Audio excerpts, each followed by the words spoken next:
मेरी वीरान दुनिया। एक विधवा माँ की कहानी।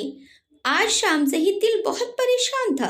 रह रहकर बुरे बुरे ख्याल मन में आ रहे थे।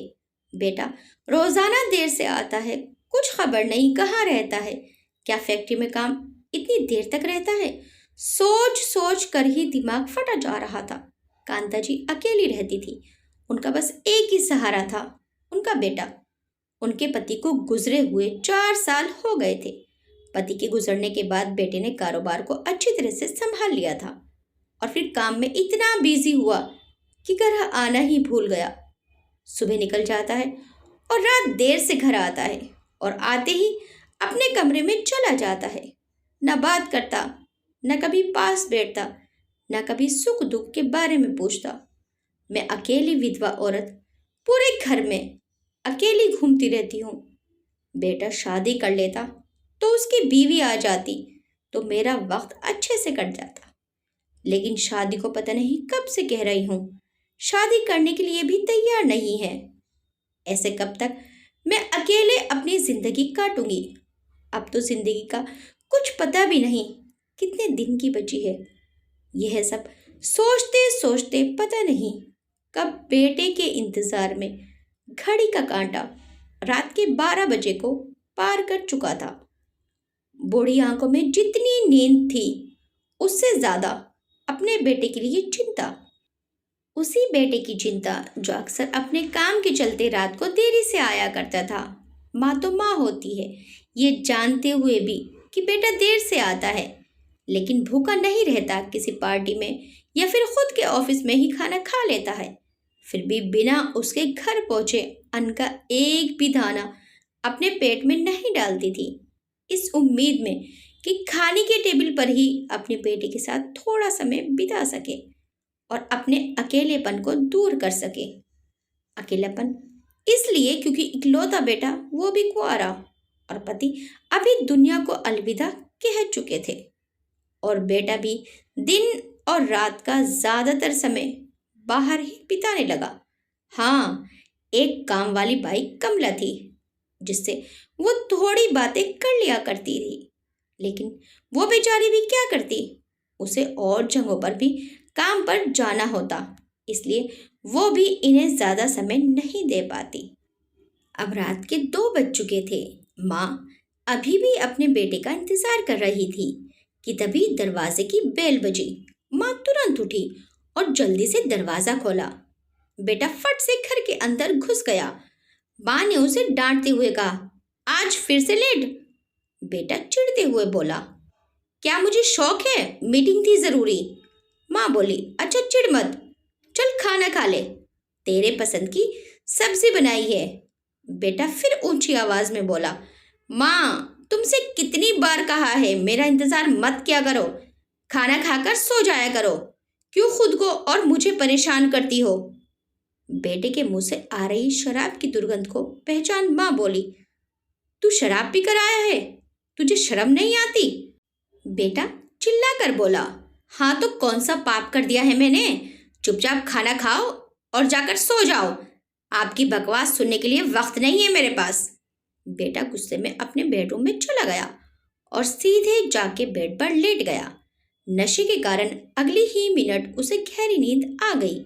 माँ उसके कमरे में आई, उसके जूते और मोजे उतारे, उसे चादर ओढ़ाई और पास बैठकर उसके सर पर हाथ फेरते हुए गहरी सोच में डूब गई।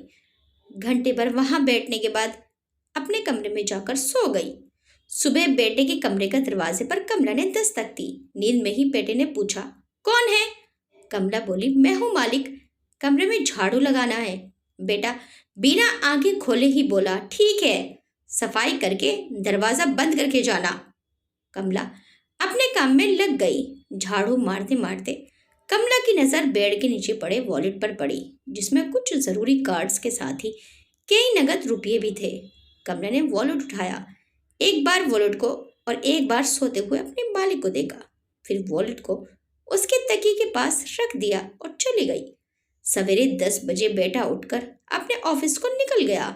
रास्ते में पेट्रोल पंप पर पेट्रोल भराने के लिए गाड़ी रोकी और पैसे देने के लिए वॉलेट निकाला। तब उसमें पैसे थे नहीं। उसने वॉलेट को अच्छे से चेक किया, फिर भी उसमें पैसे नहीं दिखे। अंत में वो कार्ड से पेमेंट कर ऑफिस चला गया। ऑफिस पहुंच बेटा अपने बिजी शेड्यूल में लग गया।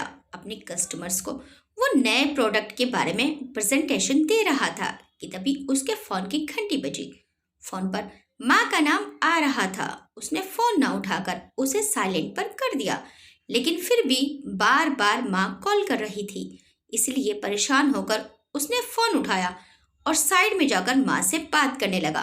बेटा बोला, क्या करती हो माँ? अगर मैं फोन नहीं उठा रहा तो आपको समझ जाना चाहिए कि मैं कोई जरूरी काम कर रहा हूँ। यहाँ पर मैं बहुत जरूरी मीटिंग में हूँ, मैं आपसे बाद में बात करूँगा। माँ बोल रही थी, बेटा लेकिन एक बार डॉक्टर। पर बेटे ने बिना उसकी बात पूरी सुने फोन काट दिया और फिर से अपने काम में लग गया। माँ को जैसे ऐसे बर्ताव की आदत पड़ चुकी थी, फिर भी उसके चेहरे पर दुख साफ देखा जा सकता था। माँ ने कमला को आवाज लगाई और बोली, बेटा थोड़ा रजाई तो उड़ा देना, सुबह से ठंड लग रही है मुझे। कमला ने माँ को रजाई ओढ़ाई और थोड़ी देर तक उनके पैर भी दबाती रही। फिर जब कमला जाने लगी तो पूछा, आपको कुछ और तो नहीं चाहिए माँ जी? माँ हिचकिचाते हुए बोली, बेटा मैं जानती हूँ कि तुम कहीं और जगहों पर काम करती हो, लेकिन क्या तुम थोड़ी देर और यहाँ बैठकर मुझसे बातें कर सकती हो? कमला बोली, हाँ माँ जी, क्यों नहीं। वो वहीं पर बैठकर माँ से बातें करने लगी। अगले दिन बेटे का पार्सल आया। डिलीवरी बॉय को पैसे देते समय बेटे ने अपना वॉलेट खोला, पर पाया कि इस बार भी वॉलेट में पैसे नहीं हैं। बेटे ने यूपीआई से डिलीवरी बॉय को पेमेंट कर दिया। माँ के पास जाकर बेटा गुस्से में कहने लगा, देखो माँ, इस बार को लेकर यह चौथी बार हो गया है कि मेरे वॉलेट में एक भी रुपया नहीं है। मैं कहता हूँ ये कमला पक्की चोर है। माँ बोली, कमला ऐसा नहीं कर सकती, वह बहुत अच्छी लड़की है। बेटा बोला, उसने तुम्हारे पैर दबाकर और तुम्हारे साथ चिकनी चुपड़ी बातें करके तुम्हें अपने जाल में फंसा लिया है, इसीलिए तुम्हें वो अच्छी ही नजर आएगी। आज तुम्हारे सामने दूध का दूध और पानी का पानी कर ही देता हूँ, कहकर बेटे ने कमला को आवाज लगाई और वहां पर आने के लिए कहा। मालिक की इतनी ऊंची आवाज सुनकर कमला दौड़ती हुई वहां पर आ गई। उसने तुरंत कमला पर आरोप लगाते हुए कहा, अगर तुम्हें किसी चीज की या पैसों की जरूरत थी तो मुझसे कह दिया होता, मैं तुम्हें दे देता। चोरी करने की क्या जरूरत थी? कमला को पहले कुछ समझ में नहीं आया, फिर जब वे समझ पाई कि उसको चोर कहा जा रहा है, तब वे बोली, मैंने ऐसा कुछ भी नहीं किया है मालिक। अच्छा तो पुलिस बुला लेता हूँ, वही अब सच सामने लाएंगे, बेटे ने गुस्से से कहा। कमला डरते हुए माँ की तरफ देखने लगी। माँ ने अपने बेटे से कहा, कमला ने चोरी नहीं की है, वॉलेट से पैसे मैंने निकाले हैं।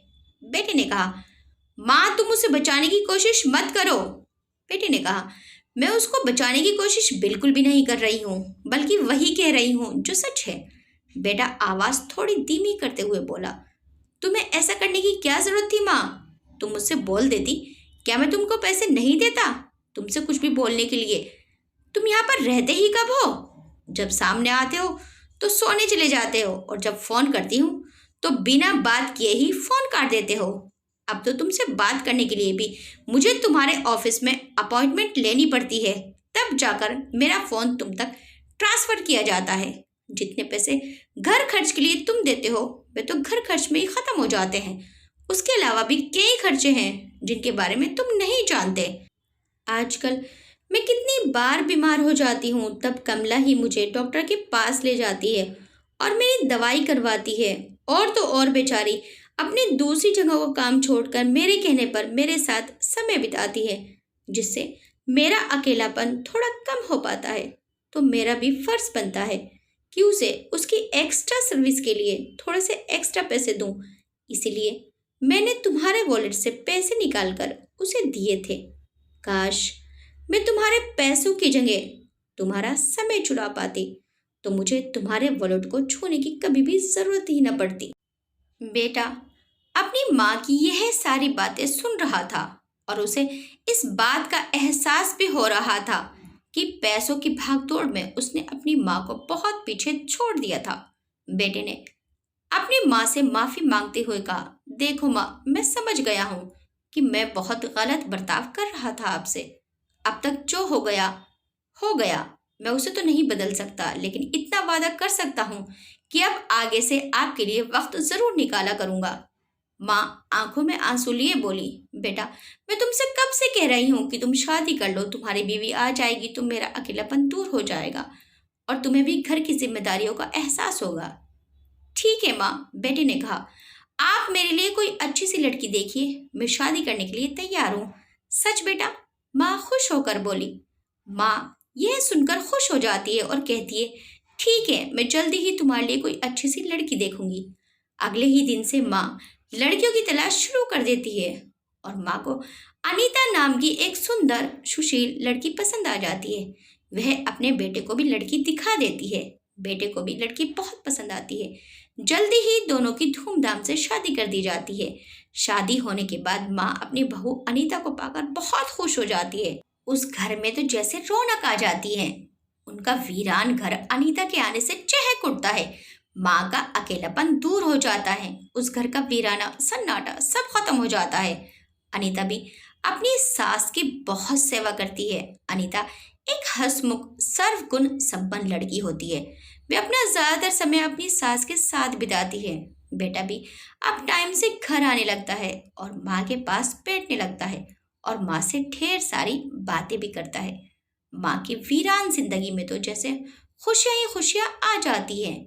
ये सब देखकर माँ की आंखों में खुशी के आंसू आ जाती हैं और वे भगवान का धन्यवाद करती है और कहती है, हे भगवान, तेरा बहुत बहुत धन्यवाद कि तूने मुझे यह दिन दिखाया। हमें कामयाबी और पैसों के पीछे इतना नहीं दौड़ना चाहिए कि हमारे अपने हमसे दूर हो जाएं, कि फिर हम उनसे कभी मिल ही ना पाएं। हम बड़े हो रहे हैं, यह याद रखने की ज़रूरत है, लेकिन ये भूलना भी नहीं चाहिए कि हमारे बड़े अब बूढ़े हो रहे हैं और अब उनको हमारी ज़रूरत ज़्यादा है। आपके इस कहानी के बारे में क्या विचार है, हमें कमेंट करके ज़रूर बताइएगा। वीडियो अच्छी लगी तो वीडियो को लाइक शेयर सब्सक्राइब करना मत भूलिएगा। मिलते हैं नेक्स्ट टाइम एक अच्छी सी वीडियो के साथ। Till then bye bye.